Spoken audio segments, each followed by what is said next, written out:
welcome to the Press Room with WCN-TV, brought to you by the Wilson County News. We're your source for community and communication. I'm your host, Julia, the Marketing and Social Media Specialist here at the Wilson County News. Today we're talking in depth about topics we presented in the October 19th Wilson County News, including the November 8th general election, plus how to find candidate information and sample ballots, and early voting information. How to stay safe this Halloween, given factors like strangers, parties, and drugs, and the Sutherland Springs Old Town Days celebration planned for next Saturday, October 29th.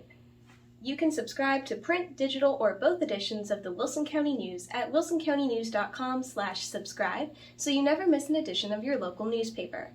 Feel free to follow us where you're watching today so you are always up to date on the Press Room and any of our other WCN-TV news. First, on today's show, we're talking the November 8th general election.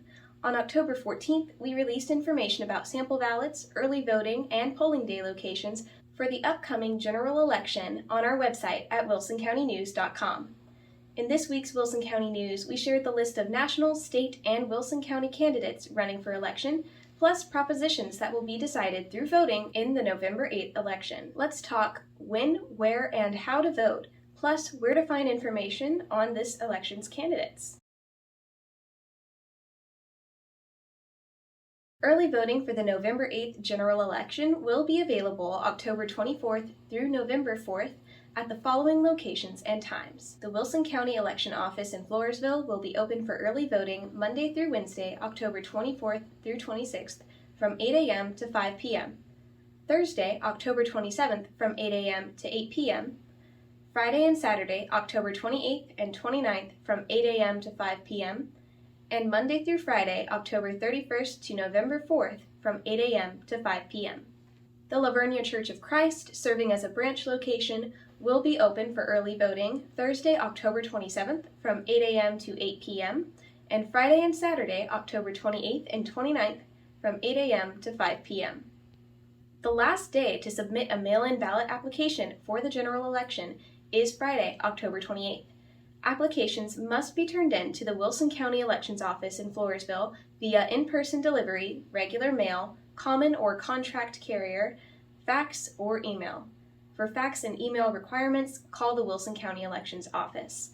The application for ballot by mail, or ABBM, is available from the Texas Secretary of State's office and the Wilson County Elections Office by request and online. On polling day, Tuesday, November 8th, the following locations will be accepting votes.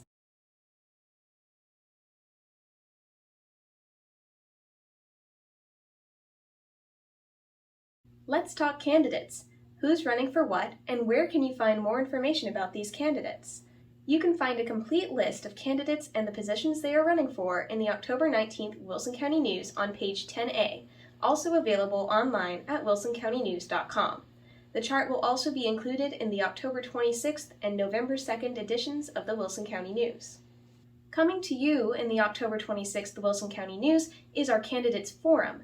We reached out to and invited all candidates who were running in opposed races to participate in our forum, for which they had to submit their information and their answers to 2 questions by October 20th. Although all candidates in contested races had been invited, only entries from those who responded will be published, so watch for their responses in the October 26th Wilson County News. Sample ballots are available from the Wilson County News in person and online at the link displayed. You can also find them from the Wilson County Elections Office in person or online at the link displayed. If you have questions about sample ballots, which box you should look at, or anything concerning the voting process, contact the Wilson County Elections Office. In the October 19th Wilson County News, we ran an article detailing information from local law enforcement agencies about how to stay safe this Halloween, amid factors like strangers, parties, and recent concern about drugs. Our first guest on today's show is Clint Garza, the Chief Deputy at the Wilson County Sheriff's Office. He's here to tell us how to keep our children and community safe this Halloween. Welcome to the Press Room. Thank you for having me. Of course. So let's talk, who are you, where are you from, and how long have you been our county's Chief Deputy? My name's Clint Garza, and I'm work for the Wilson County Sheriff's Office. I've been from Wilson County my whole life, Right. born and raised. and I came to work here in 2021 with Sheriff Stewart when he took office. So we've been a little over a year now. It's Wow. flying by. That's awesome. So, one of our community's biggest safety concerns is the fact that fentanyl and other dangerous narcotics are being made to look like colorful candies and may seem enticing to children. So, what is your advice for parents looking to avoid circumstances in which a child accidentally consumes a dangerous substance under the pretense that it is candy? Parents just need to really be aware of what's in their kids' bags during Halloween. Fentanyl, unfortunately, it's here. It's in our communities. We've had cases already that involve it. So it's scary. It's a scary drug, and it's something that we definitely, we're gonna do everything we can to combat. Out on the streets. But for Halloween and stuff like that, just be aware of what's in your kids' bags and the wrappers that it's in. Okay. I would stick to more of the normal candy wrappers. Anything that you see that's tampered with or messed with, I would discard. All right. And what are signs of it being tampered with? Anything that's been opened Okay. and sealed, or if it's not sealed correctly. One thing that we have seen here recently is narcotics being packaged in candy wrappers that look like, I think a couple of ones I saw were like the trolley gummy worm wrappers and your Sour Patch Kids Skittles. I've seen those, and it's actually a small container that has like a Ziploc on it, and we've seen that too. So just be very aware of what's in their bags, and go through them thoroughly. And if there's something that you see that doesn't look right, you can feel free to call our office, and we'll send somebody to take a look at it or collect it. And sure, just do not touch it at all. Just, throw it away or call us. So human trafficking is another tough subject, especially around Halloween, when nearly everyone is disguised. So what is your advice surrounding stranger danger for younger children as well as for maybe older children and teens? I would just make sure that you tell your little ones to stay close. Go to neighborhoods that you know well and areas that you know well, and explain to them what happens if they see somebody or somebody tries to talk to them. Stranger danger, yell, scream, make noise, make a scene so people get their attention. Right. And just train your kids up on that, and as teenagers, make sure they're staying together, not going into houses, not getting into vehicles of people they don't know. Being very careful and vigilant. Right. So children's and teens parties are also a normal occurrence at this time of year.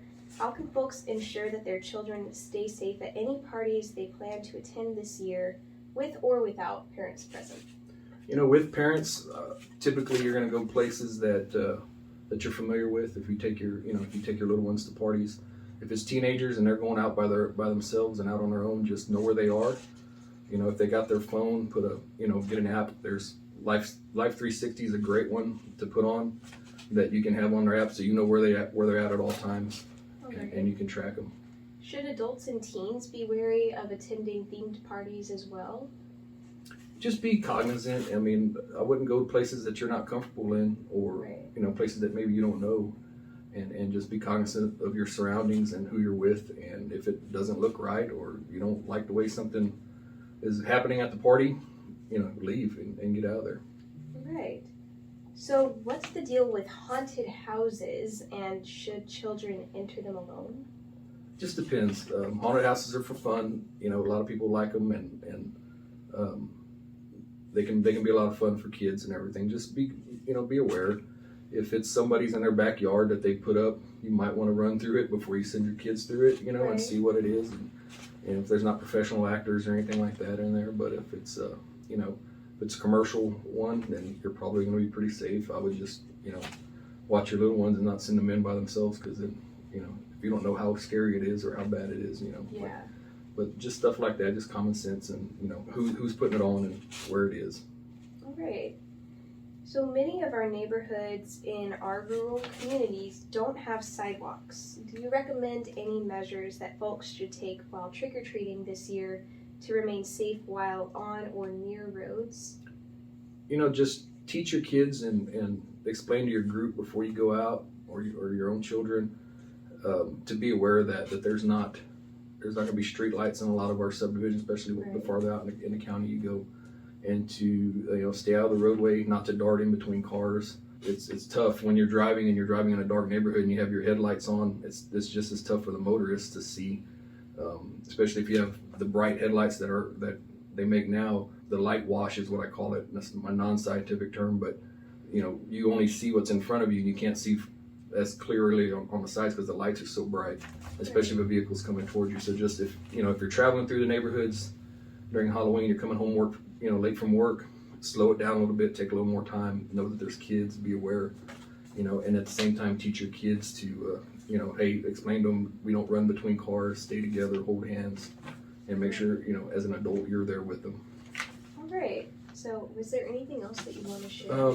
Just be careful. We want everybody to have a good time for Halloween and have a safe Halloween. So, just be careful out there, be aware of your surroundings, and if something's out of place or you see something suspicious, call us so we can get somebody by to take a look. We're going to be out in force, trying to get cover as much ground as we can with our guys and visiting our neighborhoods. And so if there's something there that somebody sees, that's definitely something to, give us a call. Don't hesitate. Well, thank you so much for your time and the information you shared. Well, thank you for having me. For more information about staying safe this Halloween, see Section A of the October 19th Wilson County News or find the article online at wilsoncountynews.com.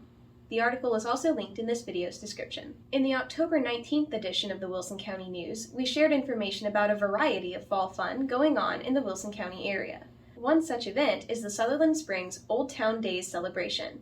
Here with us now is Tammy Burleson with the Sutherland Springs Community Association to tell us about the celebration and what is planned for this year. Welcome to the press room, Tammy. Thank you for having me. Of course. So who are you and where are you from? My name is Tammy Burleson. I moved to Sutherland Springs in 2001. All right. So about 5 years ago, I became the court coordinator for Sutherland Springs. So I've been doing the parade and whatever else they need done. Awesome. So a little bit of everything. Yes. So what is the Sutherland Springs Community Association? The Sutherland Springs Community Association was built in 1948. All right. It was on the plot of land that Dr.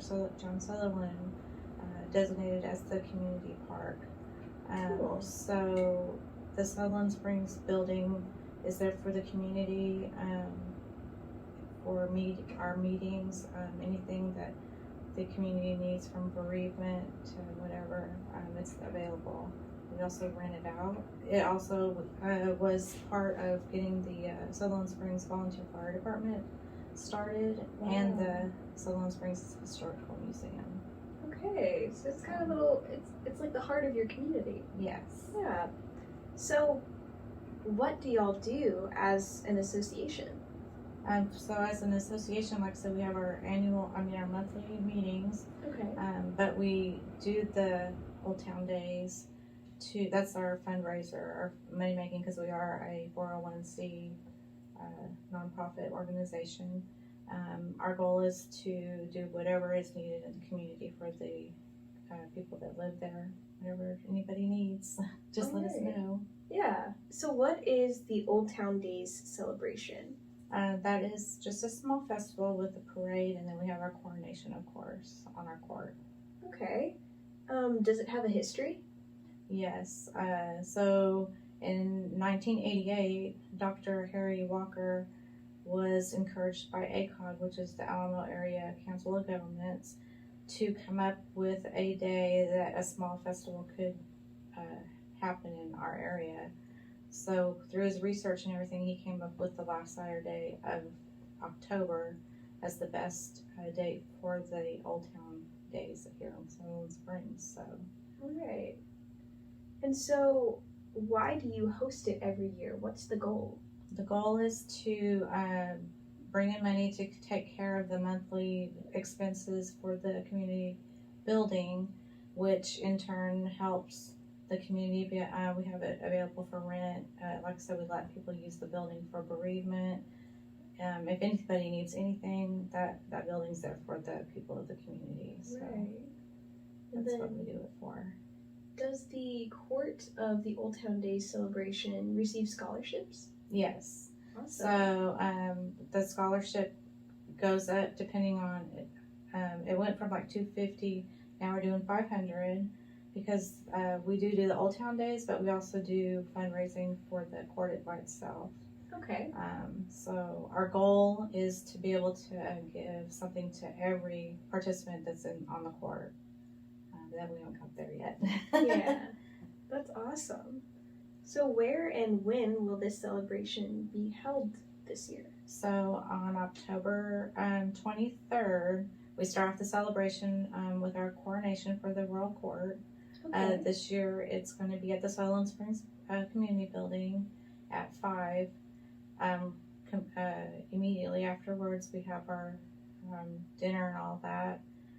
Then following the Saturday on the 29th is when the parade starts at 11. And then all the festivities, food vendors, people that, just regular vendors, Right. the entertainment and all that happen. Very fun. So what activities can folks look forward to? You mentioned a parade and then... We have vendors, we have entertainment. This year we're going to have the Jefferson High School Lassos do a march and band. Then we have Sounds of Country as one of the bands. We have the San Antonio Pipers, and we have some pop group. I can't remember the name of the band, but yes, we're going to have all that. Like I said, there's a bunch of vendors and everything out there for them to enjoy different stuff. So like food vendors or market vendors? Both. Both. Okay, cool. Yes. Very fun. Are all of the activities and entertainment offered free, or must people purchase tickets? We don't have any tickets. Everything's free except for the food, of course, from the vendors. But the only thing that we do sell is raffle tickets. Okay. Right now we're selling one ticket for $2. You get 6 for $10. Nice. And you can go on Facebook to the Sutherland Springs Community Association, Inc. and get the information, or the website. Awesome. All right. So where can those interested learn more about your association or this year's Old Town Days celebration? They can go on our website, which is Sutherland Spring or sscainc.com, Okay. or they can go to our Facebook, which is the Sutherland Springs Community Association, Inc. Facebook page. All right. Well, thank you so much for your time today and for telling us about your celebration. Well, thank you for having me. For more information about the event, you can also see Section B of the October 19th Wilson County News or find the article online at wilsoncountynews.com. That's all for today, folks. Thank you for tuning in to the Press Room with WCN-TV, brought to you by the Wilson County News. For more information about anything we mentioned in today's show, see the October 19th edition of the Wilson County News or visit wilsoncountynews.com. You can also find articles corresponding to each topic discussed today in this video's description. Remember to look out for the October 26th Wilson County News, in which the November 8th General Election Candidates Forum will be available. Remember to follow us where you're watching so you never miss an episode, and consider subscribing to receive print, digital, or both editions of the Wilson County News each week. You can find more news, including free news, or subscribe at wilsoncountynews.com. Or download our app, Go Wilson, to receive updates from our newsroom at your fingertips. The app is available for Apple and Android devices at gowilsonapp.com. You can access the Wilson County News, the La Vernia News, our Go Wilson 360 community calendar, and the City of Floresville all through the same app. We hope you'll tune in next week for another episode of The Press Room. We'll see you then!